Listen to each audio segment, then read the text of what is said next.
45 वर्षामध्ये फक्त 8च वर्ष एसटी प्रॉफिटमध्ये होती, असं आता महामंडळाने श्वेतपत्रिकेत जाहीर केलंय. अजित पवार आहेत आणि अजित पवारांचं जे खातं आहे, अर्थ खातं, ते कोणालाच निधी देत नाही. तुम्ही बघताय, निधी देण्यामध्ये कुचराई करताय. एसटी महामंडळाला पण तसंच त्याने केलेलं आहे. एकंदर देशाच्या सार्वजनिक वाहतुकीचा विचार केला तर कुठलंच महामंडळ प्रॉफिटमध्ये नाही आहे. मुळात सार्वजनिक वाहतूक आहे ती नफ्या तोट्याच्या गणितावर चालतच नाहीये. महाराष्ट्र राज्याचे परिवहन मंत्री प्रताप सरनाईक यांनी एसटीच्या आर्थिक स्थितीबद्दल श्वेतपत्रिका जाहीर केली आणि त्यानंतर खरी परिस्थिती महामंडळाची काय ही जनतेसमोर आली आहे. खरं तर 77 वर्ष झालेल्या या लाल परीला 46 वर्षामध्ये जर बघितलं तब्बल 8 वर्ष ही तोट्यातच चालली. मात्र त्यापूर्वी ती नफ्यात होती. एसटीची सुरुवात, एसटीचा प्रवास, एसटीची परिस्थिती आणि श्वेतपत्रिका काढण्यापर्यंत राज्य सरकारतील मंत्र्याला निर्णय का घ्यावा लागतो यावर सविस्तर चर्चा करण्यासाठी एसटी मध्ये आपली सेवा दिलेले आणि कामगार संघटनेचे नेते श्रीरंग बर्गेजी आपल्यासोबत आहे. बर्गेजी आहे. बर्गेजी, श्वेतपत्रिका तर जाहीर झाली, नेमका श्वेतपत्रिकेमधली नेमकी मेक कोणती आहे? नाही, हे बघा, श्वेतपत्रिका ही काळाची गरज होती. कारण आरसा समोर आला पाहिजे की फायद्या तोट्याचा किंवा कुठे नुकसान होतंय हे कळलं पाहिजे. कारण 45 वर्षामध्ये फक्त 8च वर्ष एसटी प्रॉफिटमध्ये होती, असं आता महामंडळाने श्वेतपत्रिकेत जाहीर केलंय. याचाच अर्थ श्वेतपत्रिका काढणं हा निर्णय चांगला आहे, त्याचं मी स्वागत करतो. आणि ही माझीच मागणी होती की कुणाच्याही डोक्यातली कल्पना नाही, माझ्याच डोक्यातली ही संकल्पना. अगदी बरोबर आहे. मात्र 77 वर्ष पूर्ण केले एसटीच्या म्हणजे लालपरीने, त्यापूर्वी ती नफ्यात होती. नाही, 45 वर्ष पूर्वी ते नफ्यात होती. त्यानंतर 8 वर्षात थोडं खालीवर झालेलं आहे. 8 वर्षात ती आलेली आहे प्रॉफिटमध्ये. पण महामंडळाचा तोटा हा दिवसेंदिवस वाढत चाललाय. 10,000 कोटीच्या वरती संचित तोटा गेलाय. 7,000 कोटीची देणी बाकी आहेत. अशा परिस्थितीत श्वेतपत्रिका काढण्याचा परिवहन मंत्र्यांचा निर्णय हा चांगला आहे. पुन्हा एकदा सांगतो, या निर्णयाचं मी स्वागत करतो. पण पुढे काय, असा एक प्रश्न आहे. कारण याच्यातून आता असं आलं की श्वेतपत्रिका काढल्यानंतर याच्यावर टीका होऊ लागलेली आहे. राजकीय नेत्यांनी पण याच्यात आता एंट्री मारलेली आहे की बाबा या श्वेतपत्रिके काढली, त्याच्यातून काय होणार, पुढे काय होणार. मला असं वाटतं की श्वेतपत्रिका काढल्यानंतर जे पुढं काय करायचं, त्याच्यात पैशाची गरज आहे. आणि महामंडळाचं जे सध्याचं आर्थिक परिस्थिती आहे ती बरोबर नाही आहे. प्रवासी उत्पन्नातनं फार काही साध्य होईल असं आजपर्यंतचा अनुभव तरी सांगत नाही. मग शासनाने एसटीला मदत केली पाहिजे. ती करणार काय, हा ह्यातला मोठा म्हणजे हे आहे, एक मोठा भाग आहे की शासन मदत करेल का. कारण आता तुम्हाला सांगतो, हे खातं अर्थमंत्री अजित पवार आहेत आणि अजित पवारांचं जे खातं आहे, अर्थ खातं, ते कोणालाच निधी देत नाही. तुम्ही बघताय, निधी देण्यामध्ये कुचराई करताय. एसटी महामंडळाला पण तसंच त्याने केलेलं आहे. आता न्यायालयात कबूल केले संप काळात की खर्चाला कमी पडणारी रक्कम एसटीला देऊ म्हणून, आणि 7,000 कोटीची देणी आहेत. आणि जे निधी मिळतोय ते सवलत मूल्य मिळतंय. म्हणजे ज्या सवलती वेगवेगळ्या प्रकारच्या एसटीत येते त्याचं सवलत मूल्य देते. प्रत्यक्षात महामंडळाला एक पैशातही सरकार मदत करत नाही आणि त्यात राजकारण चाललेलं आहे. कारण अर्थ खातं जे आहे ते इतर पक्षांच्या जी खाते आहेत सरकारमधल्या, त्यांना मदत करत नाहीये, अर्थसहाय्य करत नाही, हे याच्यातून सिद्ध झालेलं आहे. जर आपण बघितलं, श्वेतपत्रिका ही म्हणजे सभागृहात ठेवली जाते, नंतर तिथे चर्चा होते, अशी पद्धत आहे. त्यांनी ती जाहीर केली, ती तुम्ही म्हणता तुम्ही मागणी केली होती, त्या पद्धतीने केली.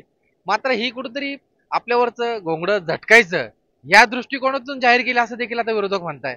या विरोधकांच्या बोलण्यात तथ्य कितपत आहे? असं नाही आहे की त्यांची श्वेतपत्रिका जाहीर करण्यामागची भावना आणि धारणा चांगली दिसते. मी त्याच्यावर आज लगेच शंका घेणार नाही, कारण ही मागणीच मुळात आमची होती. आता पुढे कसं आहे, त्यांनी जरी श्वेतपत्रिका जाहीर केली तरी पुढे कसं उत्पन्न वाढेल, प्रवासी उत्पन्न सोडून, याचं काही फार मोठं नियोजन त्या श्वेतपत्रिकेत म्हटलेलं नाही. अगदी बरोबर. श्वेतपत्रिका ही आकडेवारी आहे ना. ऑलरेडी महामंडळात एक सांख्यिकी विभाग आहे, तो जाहीर करतच असतो ही दर महिन्याला, किंवा वार्षिक अहवाल जो असतो महामंडळाचा त्याच्यामध्ये पण ही आकडेवारी येते, त्याच्यापेक्षा वेगळी नाही आहे. पण पुढे कसं काय याच्यातनं मार्ग काढता येईल, सरकारकडनं हा निधी कसा आणता येईल, याची मात्र कसोटी लागणार आहे. कारण परिवहन मंत्र्यांनी श्वेतपत्रिका जाहीर करून स्वतः समोरच आव्हान उभा केलंय. कारण हे आव्हानात्मक काम आहे, पैसे आणणं, एवढा मोठा निधी उभा करणं, आणि त्यामुळं त्यांना त्या कसरतीला उतरावं लागेल. मी पुन्हा एकदा सांगतो की परिवहन मंत्र्यांनी श्वेतपत्रिका जाहीर करून स्वतःवरतीच हे सगळं आता ओढावून घेतलंय. आता हे आव्हान कसं पेलतात ते बघावं लागेल. पण त्यांचं एकंदरीत कामकाजाची पद्धत बघितली तर ते भावनिक आहेत आणि त्यांचा हेतू चांगला दिसतोय याच्यातून. शिवसेनेचेच मंत्री होते दिवाकर रावते, यांनीच एसटीला महामंडळाला चांगले दिवस आणले होते असे अनेक जण बोलतात, आता देखील बोलतात. आणि परत शिवसेनेचा दुसरा मंत्री एसटी साठी काहीतरी धडपड करतोय. त्यामुळे फक्त राज्यामध्ये सत्तेत असलेले जे पक्ष आहे त्याच्यामध्ये शिवसेना हा पक्ष सर्वात पुढे एसटीला महामंडळाला म्हणजे नफ्यात आणण्यासाठी किंवा एसटीच्या चांगल्या निर्णयासाठी. बरोबर की नाही? हे खरं आहे. पण ती आता त्या शिवसेनेचे दोन गट झालेत. दिवाकर रावतेने अतिशय चांगलं काम केलं. म्हणजे महामंडळाच्या इतिहासातला सर्वात चांगलं जर कोणी काम केलं असेल दिवाकर रावतेने, आणि आम्ही त्याचं खुल्लं समर्थन केलेलं आहे. आणि प्रताप सरनाईक सुद्धा त्यांच्या पायावर पाय टाकून काम करायचा प्रयत्न करतायत. पण आता गेल्या 6 महिन्याचा जर त्यांचा कामाचा आढावा घेतला, त्यांनी प्रयत्न केलेत, त्यांनी घोषणा केलेत, पण त्यातली एकाही घोषणेची अंमलबजावणी अद्याप तरी झालेली नाही आहे. त्याच्यामुळे त्यांना कितपत यश ते बघावं लागेल. पण प्रयत्न चांगला आहे हे पुन्हा पुन्हा सांगतोय. पण त्या प्रयत्नाला यश येतंय का हे पाहणं आता पाहावं लागेल. बरं, आता श्वेतपत्रिका विषय आपण थोडा बाजूला ठेवूया. तुम्ही आता अनेक वर्षापासून संघटनेच्या मार्फत काम करताय, काँग्रेस संघटनेच्या माध्यमातून तुम्ही काम करताय. असा काही प्रस्ताव तुम्ही तयार केलेला आहे का, ज्यामुळे श्वेतपत्रिकेत म्हटलेले की कशा पद्धतीने आपण आपलं एसटी महामंडळाचा फायदा वाढवतील, काय इन्कम, कसा सोर्सेस उत्पन्न करू शकतो.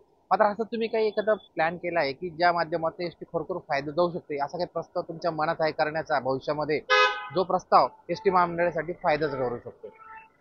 हे बघा, तुम्हाला सांगतो, एकंदर देशाच्या सार्वजनिक वाहतुकीचा विचार केला तर कुठलंच महामंडळ प्रॉफिटमध्ये नाही आहे. मुळात सार्वजनिक वाहतूक आहे ती नफ्या तोट्याच्या गणितावर चालतच नाही आहे. ती एक सेवा आहे. तो एक सरकारच्या कल्याणकारी योजनेचा तो एक भाग आहे. सरकारला दळणवळणाची सेवा द्या, जसं अन्न वस्त्र निवारा सरकार देतं तसं दळणवळण द्यावंच लागेल. त्याच्यामुळे याच्यातनं प्रॉफिट लॉसचा विचार आहे. सरकारने मदत केली तरच महामंडळ सक्षम होऊ शकतं, अन्यथा होऊ शकणार नाही. आणि बाकी इतर जे सोर्सेस आहेत त्याच्यामध्ये जागांचा विकास किंवा जाहिराती किंवा वाणिज्य आस्थापना, ह्याच्यातून उत्पन्न मिळतं, पण त्याला मर्यादा पडतात. ते वाढवलं पाहिजे, ते वाढवलं पाहिजे, दुमत नाही आहे, ते सुद्धा कमी मिळतंय. पण शासनाने मदत केल्याशिवाय एस टी पुढे जाणार नाही. त्यांनी गाड्या घ्यायला पैसे दिले पाहिजेत, त्यांनी कर्मचाऱ्यांची जी देणी थकलीत त्याला पैसे दिले पाहिजेत, त्यांनी जागांच्या विकासासाठी पैसे दिले पाहिजेत, त्यांनी आहेत त्या ज्या इमारती आहेत त्या दुरुस्तीसाठी पैसे दिले पाहिजेत, स्थानक सुशोभीकरणासाठी पैसे दिले पाहिजेत, प्रवाशांच्या सेवेसाठी पैसे दिले पाहिजेत, सुविधांसाठी. हा सगळा शासनाची संबंधित भाग आहे. आणि आत्ताची जी शासनाची जी आर्थिक परिस्थिती तुम्ही बघितलेली आहे, आता ते कसं शासन मार्ग काढतंय हे बघावं लागेल. म्हणून मी तुम्हाला यापूर्वीच सांगितलं की परिवहन मंत्र्यांची आता ह्याच्यात सचोटी लागलेली आहे की ते कसे शासनाकडनं पैसे मिळवून घेतात हे बघावं लागेल, आणि मग पुढे त्याच्यावरती भाष्य करता येईल. एका बाजूला एसटी तोट्यात आपसा असं म्हणतो, मात्र एसटीला ज्या ठिकाणी थांबा असतो, म्हणजे जे आपण सांगतो प्रवाशांना जेवणासाठी, चहा पाणी नाश्त्यासाठी गाडी थांबवली जाते, त्या ठिकाणचे हॉटेल चालक पण गब्बर होत आहे. त्याच्यामध्ये त्रुटी आहेत.